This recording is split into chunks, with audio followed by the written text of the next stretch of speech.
I never thought heartbreak could be this theatrical, but apparently, it can wear a tuxedo and leave a handwritten note on a satin pillow. That was me, standing in the grand hall of an old church in Boston, staring at my reflection in the polished marble floor, wondering if anyone had ever felt humiliation as sharply as I did that day. It wasn't just the embarrassment. It was betrayal in slow motion, a parade of whispered promises trampled under stilettos and polished shoes. Tyler, my fiancé, had disappeared like a ghost, leaving me to face the curious eyes of 100 relatives and strangers who thought this was merely an awkward hiccup, not the shattering of someone's carefully built world. Weeks passed, the kind that stretch long and heavy, filled with the ache of wondering why. Friends offered clichés and sympathy, but they didn't understand. No one had seen Methruff, the storm of shame and sorrow. Except maybe one person, Evan. I met him at a tiny coffee shop in Cambridge when I had just started accepting that my life might be permanently tainted by public humiliation. He was perched on a high stool by the window, scribbling something furiously in a leather notebook, hair falling across his forehead in that careless way that somehow made him seem ethereal. I almost didn't want to talk to him, fearing that a single conversation would break me further. But then he looked up and smiled. Not the polite, fleeting smile people used to cover boredom. A real one. Soft, aware, like he had noticed every crack and scar that I tried to hide. "I'm Evan," he said, voice low but steady. "And I think you dropped something." I frowned, glancing at my hands. "I don't think your heart," he interrupted, leaning back slightly, watching me with curious eyes. "It's leaking." It was ridiculous. And yet, I felt my chest tighten as though he'd spoken the literal truth. There was humor there, sharp and teasing, but also warmth that made the edges of my grief feel softer. We talked for hours that first day. I told him stories I had never shared with anyone about Tyler, about the wedding, about the nights I cried in the silence of my apartment while trying not to disturb the neighbors. Evan didn't flinch, didn't look away. He listened as if every word mattered, and maybe it did. Maybe it was the first time anyone had really cared. In the following weeks, our paths began to cross more often. He'd appear at the bookstore I frequented, sitting in a corner reading obscure poetry, or at the little art gallery where I sometimes wandered. Each time, I felt a magnetic pull I couldn't rationalize. The way his eyes softened when they landed on me, the subtle smirk when he caught my sarcasm, even my bitterness, everything felt like a secret conversation between us. One rainy evening, we found ourselves trapped under the awning of a small diner, drenched from the sudden downpour. I laughed at the absurdity of it, soaked, cold, yet strangely alive. Evan's hand brushed against mine as he handed me a paper cup of steaming coffee. Neither of us moved it away. "You know," he said, voice quiet, "I've never ignored someone's tears, not really. Some people just make me want to fix what's broken." I swallowed, trying to keep my emotions from bubbling over. "Even if the world thinks you shouldn't?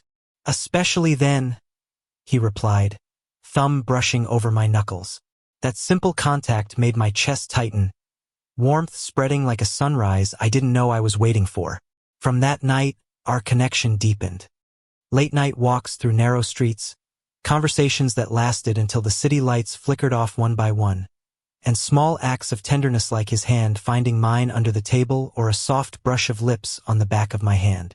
It was tentative, careful, but undeniably intimate. I had never imagined moving past Tyler's betrayal, but Evan changed the rules. He made me believe in trust again, in the delicate dance of closeness and vulnerability. There were moments when I caught myself smiling for no reason, and he was always the cause. One Sunday, he invited me to a small music performance in the park, a modest gathering with acoustic guitars and scattered blankets. As the sun dipped low, painting the sky with streaks of gold and pink, Evan took my hand and guided me to the edge of the pond. The reflection of the sunset shimmered across the water, and I felt the weight of months of pain lifting, replaced by something tender, almost sacred. "I like you," he whispered, the words almost swallowed by the wind. "More than I've ever liked anyone before." I looked at him, at the vulnerability shining in his eyes, and realized I had been holding my breath for far too long. "I like you too," I admitted, voice trembling. "More than I thought I could ever feel again." He smiled, leaning closer until our foreheads touched, sharing warmth in the cool evening air. In that moment, there was no shame, no betrayal, only the quiet intimacy of two people finding solace in each other. We started living together shortly after, filling an apartment with laughter, quiet evenings, and the comfort of knowing someone saw every tear and chose to stay. Evan never made me feel small for my past, never compared himself to Tyler, and never allowed me to question my worth. I learned to love myself again through his eyes, through the gentle insistence that my heart was not broken beyond repair. He laughed at my stubborn streaks, teased me about my obsession with coffee, and kissed me in ways that left me breathless and longing for more. Evenings turned into nights of whispered confessions, playful arguments, and soft touches that spoke louder than words ever could. I marveled at how someone could be both grounding and liberating, how Evan could make the ordinary feel extraordinary. Then came the day I realized something. Tyler's absence no longer haunted me. His memory, once sharp and cutting, had dulled into something distant, almost irrelevant. The pain he caused had shaped me, yes, but it also led me to Evan, the man who never ignored my tears, who never left me questioning my worth, who made me believe in love that was gentle and fierce all at once. I held Evan's hand one evening as we watched the city lights flicker on, reflecting on the journey that had brought us together. "I never thought I'd be happy again," I admitted softly. "You don't have to think anymore," he said, squeezing my hand. "You just are." And for the first time in a long time, I truly was. The days continued, unremarkable in their routine, yet filled with quiet magic. We built a life together in a small apartment lined with books and plants, cooked meals in the cramped kitchen while laughing over clumsy attempts at recipes, and held each other through storms both literal and metaphorical. Every glance, every touch, every shared silence reinforced the bond that had blossomed from the ashes of heartbreak. I realized that love wasn't always about grand gestures or perfect moments. Sometimes, it was in the patience to wait through the rain, in the courage to be vulnerable, and in the simple insistence of someone staying by your side when the world had abandoned you. And that was Evan's anchor, my companion, my unexpected salvation. The transformation within me was subtle yet profound. I found myself laughing more freely, dreaming again, and even daring to imagine a future that Tyler could never have offered. Evan's presence was a quiet reassurance that life could be tender, beautiful, and redemptive. Every morning, when sunlight spilled across our shared apartment, I woke to his warmth beside me, a reminder that happiness wasn't a distant promise but a living reality. And every night, as we whispered our secrets and fears into the darkness, I felt the lingering echo of that fateful wedding day, no longer as a wound, but as a stepping stone that led me to the man who had never ignored my tears. As the months passed, Evan and I grew inseparable. We shared our fears, our laughter, our dreams, and sometimes our tears. I learned the contours of his soul as he learned mine, each revelation deepening the bond between us. There was a quiet rhythm to our days. Morning coffees, late-night walks, weekend excursions to nearby towns. Every moment, no matter how mundane, felt charged with intimacy and unspoken affection. I remember one evening in particular, the night that changed everything for me. The city was unusually quiet, the kind of night when the wind whispers secrets through the narrow streets. Evan had suggested we take a walk along the river, a spontaneous idea that perfectly captured his essence: gentle, unpredictable, and deeply considerate.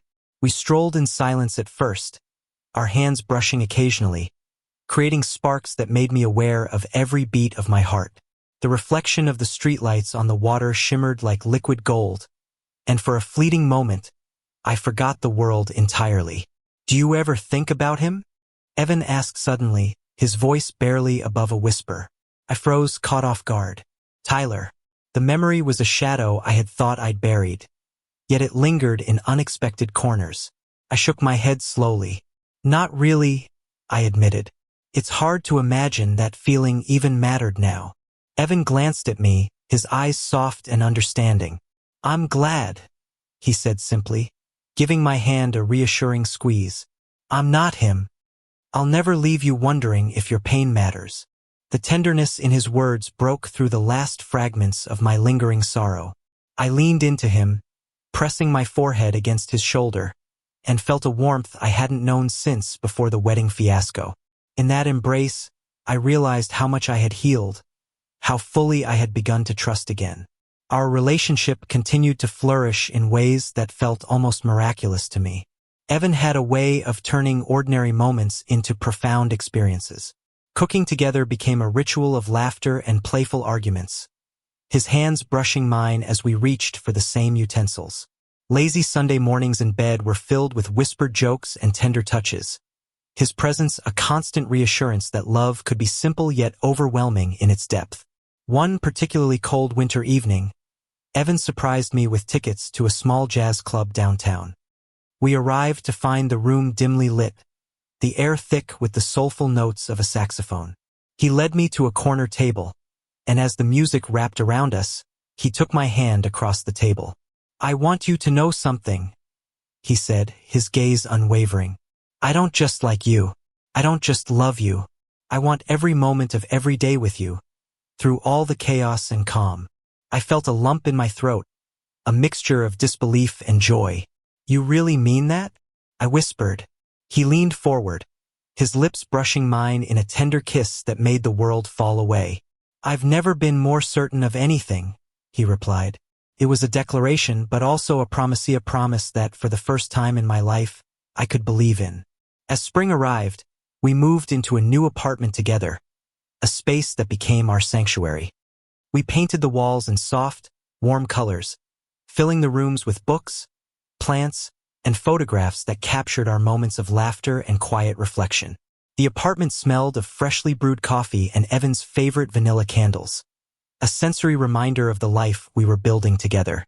One evening, as we sat on the small balcony overlooking the city lights, I realized how far I had come. The pain of Tyler's betrayal felt like a distant memory, softened by time and the unwavering love Evan had given me. I rested my head on his shoulder, feeling the steady beat of his heart, and whispered, "I never thought I could be this happy again." "You don't have to think about it anymore," he replied, pressing a kiss to my hair. "You just are. And we'll face everything together, no matter what." The words carried a weight I had never known, a profound sense of safety and belonging. For the first time in years, I felt complete. Life continued in its beautiful, imperfect way. We celebrated small victories and navigated challenges with patience and understanding. Evan's unwavering support gave me the courage to pursue new opportunities, to reconnect with old passions, and to embrace the person I had become. His love was a mirror, reflecting not just who I was, but who I could be, a person capable of joy, resilience, and profound connection. One summer afternoon, we went hiking in the nearby mountains, a spontaneous escape from the city's bustle. The trail wound through sun-dappled forests, the scent of pine filling the air. We paused at a scenic overlook, the valley below stretching endlessly, bathed in golden light. Evan wrapped his arm around my waist, pulling me close, and whispered, "Look at this view. Can you imagine anyone else you'd rather be here with?" I shook my head, feeling a rush of gratitude and love. "No one," I replied, my voice barely audible over the gentle breeze. He smiled, leaning in to press a soft, lingering kiss to my lips. The moment was simple, yet it carried the weight of every heartbreak and every healing touch that had led us here. I realized then that love was not about grand gestures or dramatic confessions. It was about presence, patience, and the quiet, unwavering decision to choose someone every single day. Our bond grew stronger with each passing year. We learned to communicate without words, to anticipate each other's needs, and to offer comfort in ways that felt both instinctual and sacred. Even mundane tasks became acts of intimacy, sharing groceries, folding laundry together, or watching the city lights from our apartment window. Each act reinforced the truth that we had found something rare and enduring. Looking back, I could see how every painful moment had guided me toward Evan. Tyler's betrayal had been devastating, yet it had cleared the path for a love that was authentic, gentle, and fiercely loyal. I no longer feared vulnerability or rejection, for Evan had shown me that my heart could be both fragile and resilient, capable of extraordinary love. On the anniversary of the day I had been left at the altar, Evan surprised me with a small celebration. He had arranged for a private dinner on the rooftop of our building, fairy lights twinkling above. The city skyline stretched out below. We ate quietly, savoring the moment, and when dessert arrived, he took my hand. "I know that day hurt you in ways I can't fully imagine," he said softly, "but I want to spend my life making sure you never feel that pain again. Will you continue this journey with me?" Tears filled my eyes, not of sorrow, but of overwhelming gratitude and love. I nodded, unable to speak, and he pulled me into a warm embrace. In that embrace, I felt the culmination of every hardship, every moment of doubt, and every tender connection we had shared.